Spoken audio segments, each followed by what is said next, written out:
What if the universe is watching us back? Imagine you're playing a video game. As you move, the world around you isn't fully there until you reach it. The game only renders what's necessary. Everything else remains just potential information waiting to be seen. Now, what if I told you that our universe might work the same way? That things don't fully exist until they're observed. This isn't just speculation. It's what one of the strangest experiments in quantum physics suggests, and it may connect to both the Bible and a radical theory of reality called the CTMU, which proposes that the universe is not just physical, but a self-aware system governed by the mind of God.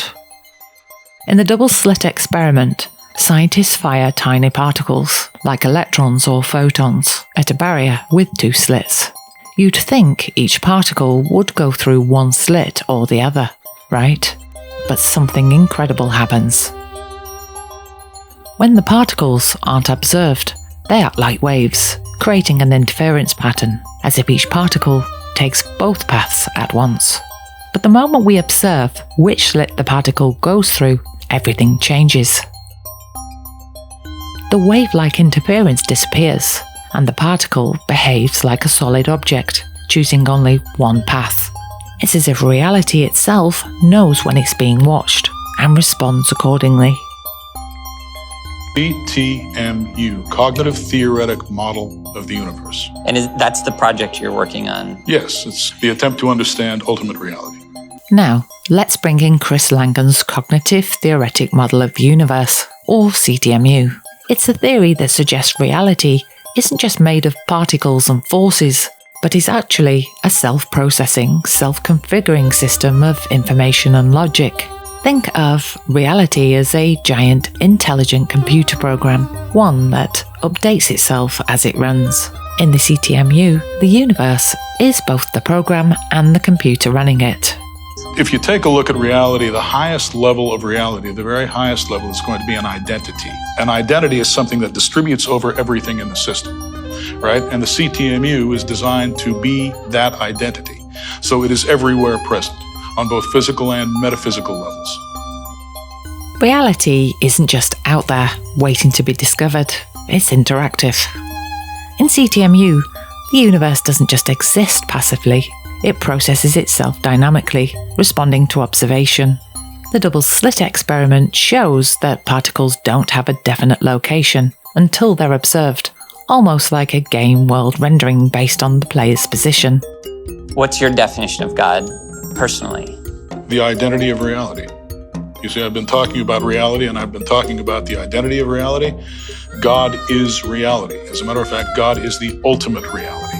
He is reality on its very highest level. No other definition of God makes sense. Consciousness plays a fundamental role in reality.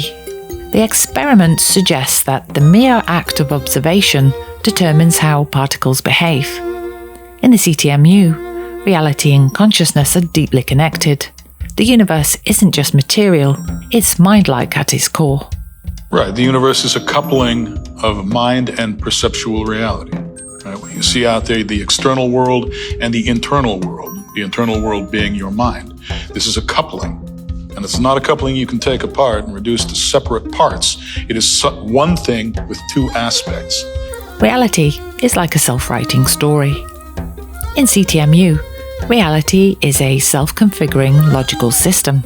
It's like a book that writes itself as the story unfolds.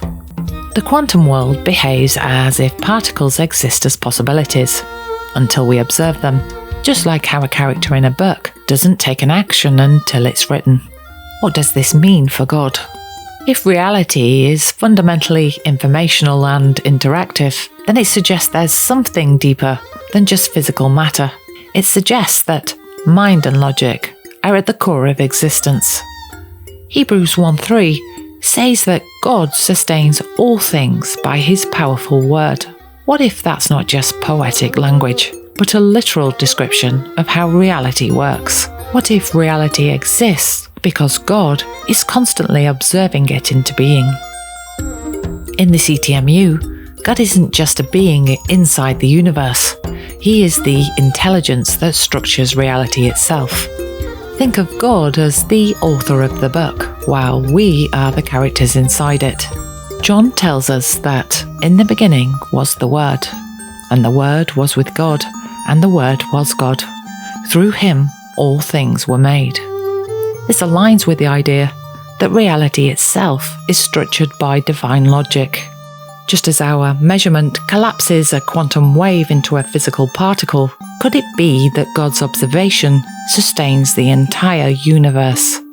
So what do you think? Does the double slit experiment hint at a universe where consciousness and logic shape reality? And does Chris Langan's CTMU provide a new way to understand God? The Bible tells us that in him we live and move and have our being. Maybe modern science is finally catching up to what Scripture has said all along. Let me know your thoughts in the comments, and don't forget to subscribe, because in my next video, we'll explore the philosophical arguments for God's existence. See you next time.